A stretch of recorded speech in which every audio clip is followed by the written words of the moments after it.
Sir, ಮೊದಲನೇದಾಗಿ ಇವತ್ತು ನಾವು ಕನ್ನಡ ಸಾಹಿತ್ಯ ಸಮ್ಮೇಳನಕ್ಕೆ ಬಂದಿರೋದು ನಮಗೆ ತುಂಬಾ ಖುಷಿ ಇದೆ.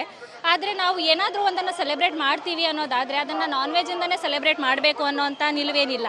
ಸೊ ಕರ್ನಾಟಕ ಸರ್ಕಾರ ಏನಂತ ನಿರ್ಧರಿಸಿದೆ ಅಂತಂದರೆ ವೆಜಿಟೇರಿಯನ್ ಫುಡ್ಡನ್ನೇ ಮಾಡಿ ನಾವು ಸಾಹಿತ್ಯ ಸಂಭ್ರಮವನ್ನು ಆಚರಿಸೋಣ ಅಂತ ತನ್ನ ಅಭಿಪ್ರಾಯವನ್ನು ವ್ಯಕ್ತಪಡಿಸಿದೆ. ಸೊ ನಾವು ಸಾರ್ವಜನಿಕರಾಗಿ ಸರ್ಕಾರದ ನಿಲುವಿಗೆ ನಾವು ಗೌರವವನ್ನು ಕೊಡೋದು ನಮ್ಮೆಲ್ಲರ ಹಕ್ಕು ಮತ್ತು ಅದು ಕರ್ತವ್ಯವಾಗಿರುತ್ತೆ. ಮಂಡ್ಯ ಅಂದರೆ ನಾನ್ ವೆಜ್ ಊಟ ಫೇಮಸ್ ಅಂತ ಹೇಳಿ ಅವರು ನಾನ್ ವೆಜ್ನ ಎಲ್ಲ ಕಡೆ ಹಂಚ್ತಾ ಇದ್ದಾರೆ. ಸೊ ಮಂಡ್ಯದಲ್ಲಿ ಇನ್ನೂ ಅನೇಕ ವಸ್ತುಗಳು, ಆಹಾರ ಪದಾರ್ಥಗಳು ಕೂಡ ಫೇಮಸ್ ಇದೆ. ಮಂಡ್ಯದಲ್ಲಿ ಕಬ್ಬು ಬೆಳೀತಾರೆ, ಬೆಲ್ಲ ಉತ್ಪಾದನೆ ಮಾಡ್ತಾರೆ. ಸೊ ಇನ್ಸ್ಟೆಡ್ ಆಫ್ ದ್ಯಾಟ್ ಅವರು ಬೆಲ್ಲವನ್ನು ತಂದು ಎಲ್ಲ ಸಾಹಿತ್ಯ ಪ್ರೇಮಿಗಳಿಗೆ ಹಂಚಿ ತಮ್ಮ ಒಂದು ಸಂತೋಷವನ್ನು ವ್ಯಕ್ತಪಡಿಸಬಹುದಾಗಿತ್ತು. ನಾನ್ ವೆಜ್ ಕೊಡೋದು ನೆಸೆಸಿಟಿ ಇರಲಿಲ್ಲ ಅನ್ನೋದು ನನ್ನ ವೈಯಕ್ತಿಕ ಅಭಿಪ್ರಾಯ. Thank you. ಡಾಕ್ಟರ್ ನಿಶಲ್ಯ. ಮಾಂಸೂಟ ಹಂಚಿಕೆ ಮಾಡಿದ್ದಾರೆ, ತುಂಬ ಟೇಸ್ಟಿ ಚೆನ್ನಾಗಿದೆ. ಆದರೂ ಸಹ ಎಲ್ಲ ಸಾಹಿತ್ಯ ಸಮ್ಮೇಳನಗಳಲ್ಲಿ ಮಾಡಿದ ರೀತಿಯಲ್ಲೇ ಶಾಖಾಹಾರವನ್ನು ಮಾಡಬೇಕಾಯ್ತು. ಮಾಂಸೂಟ ಅವಶ್ಯಕತೆ ಇರಲಿಲ್ಲ ಅನಿಸುತ್ತೆ. ಆದರೂ ಮಂಡ್ಯ ಜನತೆಯ ಒಂದು ಸಹೃದಯ ಮಾಂಸದೂಟವನ್ನು ನೀಡ್ತಾ ಇದ್ದಾರೆ, ಎಲ್ಲ ಜನತೆಗೂ ನೀಡ್ತಾ ಇದ್ದಾರೆ. ಖುಷಿಯಾಗುತ್ತೆ. ಧ್ರುವ ಕುಮಾರ್ ಅಂತ ಸರ್.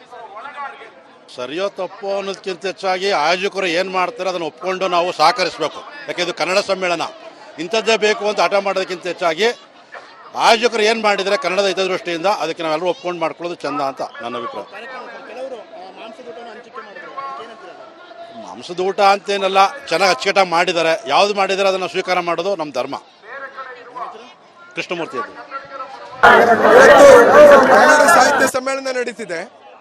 ಈ ಸಮ್ಮೇಳನದಲ್ಲಿ ಬರೇ ಸಸ್ಯಾಹಾರಿಗಳಿಗಷ್ಟೇ ಊಟ ನಡೀತಿದೆ. ಈ ದೇಶದ ಬಹುಸಂಖ್ಯಾತ ಜನ ಮಾಂಸಾಹಾರಿಗಳು. ಅಂತೆಯೇ ಒಂದು ಸಮ್ಮೇಳನದಲ್ಲಿ ಮಾಂಸಾಹಾರ ಮತ್ತು ಸಸ್ಯಾಹಾರ ಎರಡು ಇರಬೇಕು. ಯಾವುದೇ ಬಗೆಯ ತಾರತಮ್ಯ ಇರಬಾರ್ದು. ಮಾಂಸಾಹಾರಿಗಳು ಮಾಂಸಾಹಾರ ತಿಂತಾರೆ, ಸಸ್ಯಾಹಾರಿಗಳು ಸಸ್ಯಾಹಾರವನ್ನು ತಿಂತಾರೆ. ಅದರಲ್ಲಿ ತಾರತಮ್ಯ ಆಗಬಾರ್ದು. ಅಂತೆಯೇ ಈ ದೇಶದ ಬಹುಸಂಸ್ಕೃತಿಯನ್ನು ಎತ್ತಿಡಿಬೇಕು. ಯಾಕಂತ ಅಂದರೆ ಸಾಹಿತ್ಯ ಸಮ್ಮೇಳನಗಳು, ಸಂಸ್ಕೃತಿ ಸಮ್ಮೇಳನಗಳು ಈ ದೇಶದ ಜನರ ಸಮಸ್ಯೆಗಳನ್ನ ಅಡ್ರೆಸ್ ಮಾಡ್ತಾ ಆ ಮೂಲಕ ಜನರಲ್ಲಿ ಬದಲಾವಣೆಯನ್ನು, ಒಂದು ಜಾಗೃತಿಯನ್ನು ಉಂಟು ಮಾಡೋಂಥ ಸಮಾವೇಶಗಳಾಗಿರ್ತವೆ. ಈ ಹಿನ್ನೆಲೆ ಒಳಗಡೆ ಈ 86 ಸಮ್ಮೇಳನಗಳಲ್ಲೂ ತಾರತಮ್ಯ ನಡೆದಿದೆ. ಈ ತಾರತಮ್ಯ ಹೋಗ್ಲಾಡಿಸ್ಬೇಕಂತೇಳಿ ಈ ಮೂಲಕ ನಮ್ಮ ಪ್ರಗತಿಪರ ಸಂಘಟನೆಗಳು, ಸಮಾನ ಮನಸ್ಕರರು ಒಟ್ಟುಗೂಡಿ ಇವತ್ತು ಮಾಂಸಾಹಾರವನ್ನು ವಿತರಣೆ ಮಾಡಿದ್ದೀವಿ. ಈ ದಿನ ಎಲ್ಲ ರೀತಿಯನ್ನು ವಿತರಣೆ ಮಾಡಿದ್ದೀವಿ. ನಾಟಿ ಕೋಳಿ ಮಾಂಸ ಮತ್ತು ಮೊಟ್ಟೆ, ಮುದ್ದೆ, ಅನ್ನ ಸಾಂಬಾರು ಮಂಡ್ಯದ ಕಲ್ಚರು. ಇದನ್ನು ನಮ್ಮ ಬಂದಂಥ ಸಾಹಿತ್ಯಾಸಕ್ತರಿಗೆ ವಿತರಣೆ ಮಾಡಿ ಈ ಮೂಲಕ ನಾವು ಸರ್ಕಾರಕ್ಕೆ, ಸಾಹಿತ್ಯ ಸಮ್ಮೇಳನಕ್ಕೆ ನಾವು ಒತ್ತಡವನ್ನು ಹಾಕ್ತಿದ್ದೀವಿ. ಇನ್ನು ಮುಂದೆ ಈ ಥರದ ತಾರತಮ್ಯ ಇರಬಾರ್ದಂತೇಳಿ ನಮ್ಮ ಪ್ರಗತಿಪರ ಸಂಘಟನೆಗಳು ಒತ್ತಡವನ್ನು ಸರ್ಕಾರಕ್ಕೆ ಏರ್ತಾ ಇದ್ದೀವಿ ಅಂತೇಳಿ ಹೇಳ್ತಿದ್ದೀವಿ ಸರ್. ಇವತ್ತು ಅಖಿಲ ಭಾರತ ಸಾಹಿತ್ಯ ಸಮ್ಮೇಳನ ಮಂಡ್ಯದಲ್ಲಿ ನಡೀತಾ ಇದೆ. ಈ ಮೂಲಕ ನಾವು ಅಖಿಲ ಭಾರತ ಸಾಹಿತ್ಯ ಸಮ್ಮೇಳನ ಮಾಡ್ತಕ್ಕಂಥ ಸಂದರ್ಭದಲ್ಲಿ ಸರ್ಕಾರಕ್ಕೆ ಒತ್ತಾಯ ಮಾಡ್ತಕ್ಕಂಥದ್ದಿಷ್ಟೇ. ನೀವು ಏನು ಪ್ರತಿನಿಧಿಗಳು ಅಂತೇಳಿ ನೋಂದಣಿ ಮಾಡಲಿಕ್ಕೆ ಅವಕಾಶ ಮಾಡಿಕೊಡ್ತೀರಿ, ಅದರಲ್ಲಿ ಸಸ್ಯಾಹಾರ ಬೇಕಾ ಮಾಂಸಾಹಾರ ಬೇಕಾ ಅಂತಕ್ಕಂಥ ಆಪ್ಷನನ್ನು ಕೊಡಬೇಕು. ಆವಾಗ ನಿಮಗೆ ಗೊತ್ತಾಗ್ತದೆ ಸಸ್ಯಾಹಾರ ಎಷ್ಟು ಬೇಕು, ಮಾಂಸಾಹಾರ ಎಷ್ಟು ಬೇಕು ಅಂತಕ್ಕಂಥದ್ದು. ಮಂಡ್ಯ ಜಿಲ್ಲೆಯ ಎಲ್ಲ ಪ್ರಗತಿಪರರು ಕೂಡ ಈ ಆಹಾರ ತಾರತಮ್ಯವನ್ನು ತೊಡೆದಾಕಬೇಕು ಅಂತೇಳಿ ಒಂದು ವಿಶಿಷ್ಟವಾದಂಥ ಹೋರಾಟಗಳನ್ನು ಪ್ರಾರಂಭದಿಂದಲೂ ಮಾಡ್ಕೊಂಡು ಬಂದಿದ್ವಿ. ಜಿಲ್ಲಾಡಳಿತ ಮತ್ತು ಜಿಲ್ಲಾ ಮಂತ್ರಿಗಳು ಒಪ್ಕೊಂಡಿದ್ರು, ನಾವು ಕೊಡ್ತೀವಿ ಅಂತೇಳಿ. ಆದರೆ ಅವರು ನಮ್ಮನ್ನು 3 ದಿನಗಳಿಂದ ಯಾಮಾರಿಸ್ತಕ್ಕಂಥ ಪ್ರಯತ್ನವನ್ನು ಮಾಡಿದ್ರು. ಆ ಕಾರಣಕ್ಕೆ ಇವತ್ತು ನಮ್ಮ ಹೋರಾಟವನ್ನು ಯಶಸ್ವಿ ಕಾಣಬೇಕು. ಇನ್ನು ಮುಂದೆ ಎಲ್ಲ ಸಾಹಿತ್ಯ ಸಮ್ಮೇಳನಗಳಲ್ಲಿ ಮಾಂಸಾಹಾರ ಮತ್ತು ಸಸ್ಯಾಹಾರ 2 ಆಹಾರಗಳನ್ನು ಕೊಡಬೇಕು ಅಂತೇಳಿ ಇವತ್ತು ಈ ಹೋರಾಟವನ್ನು ಮಾಡಿದ್ವಿ. ನಮ್ಮ ಹೋರಾಟ ಯಶಸ್ವಿಯಾಗಿದೆ ಅಂತೇಳಿ ನಾನು ಬಯಸ್ತೇನೆ. ಇವತ್ತು ಮುದ್ದೆ, ನಾಟಿ ಕೋಳಿ ಸಾಂಬಾರು, ಮೊಟ್ಟೆ, ಈರುಳ್ಳಿ, ಸೌತೆಕಾಯಿ ಎಲ್ಲವನ್ನು ನಾವು ಮಾಂಸಾಹಾರದ ಜೊತೆ ಏನೇನಿರಬೇಕು ಅವೆಲ್ಲವನ್ನು ಕೊಟ್ಟಿದ್ದೇವೆ. MV ಕೃಷ್ಣ ಅಂತೇಳಿ ದಲಿತ ಸಂಘ ಸಮಿತಿ ಜಿಲ್ಲಾ ಸಂಚಾಲಕ, ಮಂಡ್ಯ.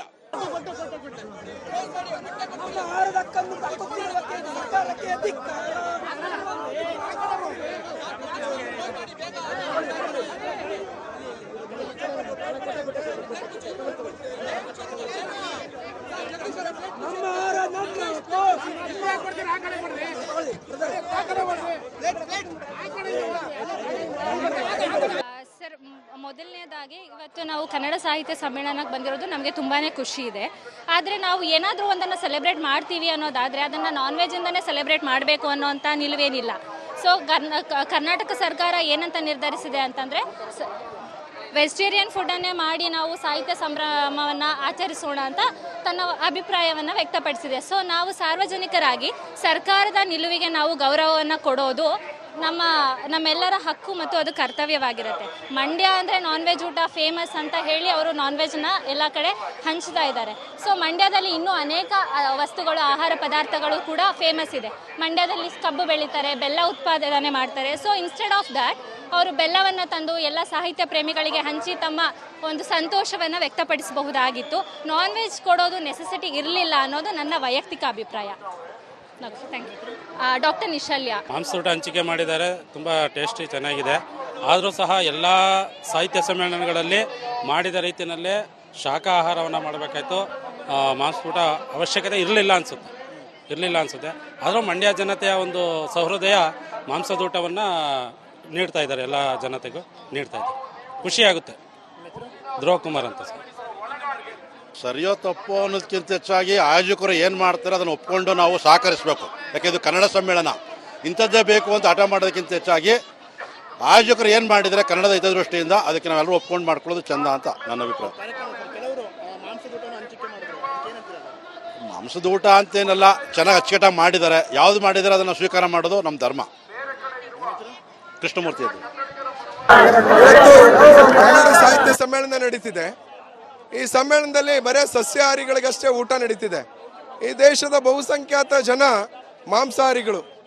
ಅಂತೆಯೇ ಒಂದು ಸಮ್ಮೇಳನದಲ್ಲಿ ಮಾಂಸಾಹಾರ ಮತ್ತು ಸಸ್ಯಾಹಾರ ಎರಡೂ ಇರಬೇಕು. ಯಾವುದೇ ಬಗೆಯ ತಾರತಮ್ಯ ಇರಬಾರ್ದು. ಮಾಂಸಾಹಾರಿಗಳು ಮಾಂಸಾಹಾರ ತಿಂತಾರೆ, ಸಸ್ಯಾಹಾರಿಗಳು ಸಸ್ಯಾಹಾರವನ್ನು ತಿಂತಾರೆ. ಅದರಲ್ಲಿ ತಾರತಮ್ಯ ಆಗಬಾರ್ದು. ಅಂತೆಯೇ ಈ ದೇಶದ ಬಹುಸಂಸ್ಕೃತಿಯನ್ನು ಎತ್ತಿಡಿಬೇಕು. ಯಾಕಂತ ಅಂದರೆ ಸಾಹಿತ್ಯ ಸಮ್ಮೇಳನಗಳು, ಸಂಸ್ಕೃತಿ ಸಮ್ಮೇಳನಗಳು ಈ ದೇಶದ ಜನರ ಸಮಸ್ಯೆಗಳನ್ನ ಅಡ್ರೆಸ್ ಮಾಡ್ತಾ ಆ ಮೂಲಕ ಜನರಲ್ಲಿ ಬದಲಾವಣೆಯನ್ನು, ಒಂದು ಜಾಗೃತಿಯನ್ನು ಉಂಟು ಮಾಡೋಂಥ ಸಮಾವೇಶಗಳಾಗಿರ್ತವೆ. ಈ ಹಿನ್ನೆಲೆ ಒಳಗಡೆ ಈ 86 ಸಮ್ಮೇಳನಗಳಲ್ಲೂ ತಾರತಮ್ಯ ನಡೆದಿದೆ. ಈ ತಾರತಮ್ಯ ಹೋಗ್ಲಾಡಿಸ್ಬೇಕಂತೇಳಿ ಈ ಮೂಲಕ ನಮ್ಮ ಪ್ರಗತಿಪರ ಸಂಘಟನೆಗಳು, ಸಮಾನ ಮನಸ್ಕರರು ಒಟ್ಟುಗೂಡಿ ಇವತ್ತು ಮಾಂಸಾಹಾರವನ್ನು ವಿತರಣೆ ಮಾಡಿದ್ವಿ. ಈ ದಿನ ಎಲ್ಲ ರೀತಿಯನ್ನು ವಿತರಣೆ ಮಾಡಿದ್ವಿ. ನಾಟಿ ಕೋಳಿ ಮಾಂಸ ಮತ್ತು ಮೊಟ್ಟೆ, ಮುದ್ದೆ, ಅನ್ನ ಸಾಂಬಾರು ಮಂಡ್ಯದ ಕಲ್ಚರು, ಇದನ್ನು ನಮ್ಮ ಬಂದಂಥ ಸಾಹಿತ್ಯಾಸಕ್ತರಿಗೆ ವಿತರಣೆ ಮಾಡಿ ಈ ಮೂಲಕ ನಾವು ಸರ್ಕಾರಕ್ಕೆ, ಸಾಹಿತ್ಯ ಸಮ್ಮೇಳನಕ್ಕೆ ನಾವು ಒತ್ತಡವನ್ನು ಹಾಕ್ತಿದ್ದೀವಿ. ಇನ್ನು ಮುಂದೆ ಈ ಥರದ ತಾರತಮ್ಯ ಇರಬಾರ್ದಂತೇಳಿ ನಮ್ಮ ಪ್ರಗತಿಪರ ಸಂಘಟನೆಗಳು ಒತ್ತಡವನ್ನು ಸರ್ಕಾರಕ್ಕೆ ಏರ್ತಾ ಇದ್ದೀವಿ ಅಂತೇಳಿ ಹೇಳ್ತಿದ್ದೀವಿ ಸರ್. ಇವತ್ತು ಅಖಿಲ ಭಾರತ ಸಾಹಿತ್ಯ ಸಮ್ಮೇಳನ ಮಂಡ್ಯದಲ್ಲಿ ನಡೀತಾ ಇದೆ. ಈ ಮೂಲಕ ನಾವು ಅಖಿಲ ಭಾರತ ಸಾಹಿತ್ಯ ಸಮ್ಮೇಳನ ಮಾಡ್ತಕ್ಕಂಥ ಸಂದರ್ಭದಲ್ಲಿ ಸರ್ಕಾರಕ್ಕೆ ಒತ್ತಾಯ ಮಾಡ್ತಕ್ಕಂಥದ್ದಿಷ್ಟೇ. ನೀವು ಏನು ಪ್ರತಿನಿಧಿಗಳು ಅಂತೇಳಿ ನೋಂದಣಿ ಮಾಡಲಿಕ್ಕೆ ಅವಕಾಶ ಮಾಡಿಕೊಡ್ತೀರಿ, ಅದರಲ್ಲಿ ಸಸ್ಯಾಹಾರ ಬೇಕಾ ಮಾಂಸಾಹಾರ ಬೇಕಾ ಅಂತಕ್ಕಂಥ ಆಪ್ಷನನ್ನು ಕೊಡಬೇಕು. ಆವಾಗ ನಿಮಗೆ ಗೊತ್ತಾಗ್ತದೆ ಸಸ್ಯಾಹಾರ ಎಷ್ಟು ಬೇಕು, ಮಾಂಸಾಹಾರ ಎಷ್ಟು ಬೇಕು ಅಂತಕ್ಕಂಥದ್ದು. ಮಂಡ್ಯ ಜಿಲ್ಲೆಯ ಎಲ್ಲ ಪ್ರಗತಿಪರರು ಕೂಡ ಈ ಆಹಾರ ತಾರತಮ್ಯವನ್ನು ತೊಡೆದಾಕಬೇಕು ಅಂತೇಳಿ ಒಂದು ವಿಶಿಷ್ಟವಾದಂಥ ಹೋರಾಟಗಳನ್ನು ಪ್ರಾರಂಭದಿಂದಲೂ ಮಾಡ್ಕೊಂಡು ಬಂದಿದ್ವಿ. ಜಿಲ್ಲಾಡಳಿತ ಮತ್ತು ಜಿಲ್ಲಾ ಮಂತ್ರಿಗಳು ಒಪ್ಕೊಂಡಿದ್ರು, ನಾವು ಕೊಡ್ತೀವಿ ಅಂತೇಳಿ. ಆದರೆ ಅವರು ನಮ್ಮನ್ನು 3 ದಿನಗಳಿಂದ ಯಾಮಾರಿಸ್ತಕ್ಕಂಥ ಪ್ರಯತ್ನವನ್ನು ಮಾಡಿದ್ರು. ಆ ಕಾರಣಕ್ಕೆ ಇವತ್ತು ನಮ್ಮ ಹೋರಾಟವನ್ನು ಯಶಸ್ವಿ ಕಾಣಬೇಕು. ಇನ್ನು ಮುಂದೆ ಎಲ್ಲ ಸಾಹಿತ್ಯ ಸಮ್ಮೇಳನಗಳಲ್ಲಿ ಮಾಂಸಾಹಾರ ಮತ್ತು ಸಸ್ಯಾಹಾರ ಎರಡೂ ಆಹಾರಗಳನ್ನು ಕೊಡಬೇಕು ಅಂತೇಳಿ ಇವತ್ತು ಈ ಹೋರಾಟವನ್ನು ಮಾಡಿದ್ವಿ. ನಮ್ಮ ಹೋರಾಟ ಯಶಸ್ವಿಯಾಗಿದೆ ಅಂತೇಳಿ ನಾನು ಬಯಸ್ತೇನೆ. ಇವತ್ತು ಮುದ್ದೆ, ನಾಟಿ ಕೋಳಿ ಸಾಂಬಾರು, ಮೊಟ್ಟೆ, ಈರುಳ್ಳಿ, ಸೌತೆಕಾಯಿ ಎಲ್ಲವನ್ನು ನಾವು ಮಾಂಸಾಹಾರದ ಜೊತೆ ಏನೇನಿರಬೇಕು ಅವೆಲ್ಲವನ್ನು ಕೊಟ್ಟಿದ್ದೇವೆ. MV ಕೃಷ್ಣ ಅಂತೇಳಿ ದಲಿತ ಸಂಘರ್ಷ ಸಮಿತಿ ಜಿಲ್ಲಾ ಸಂಚಾಲಕ, ಮಂಡ್ಯ.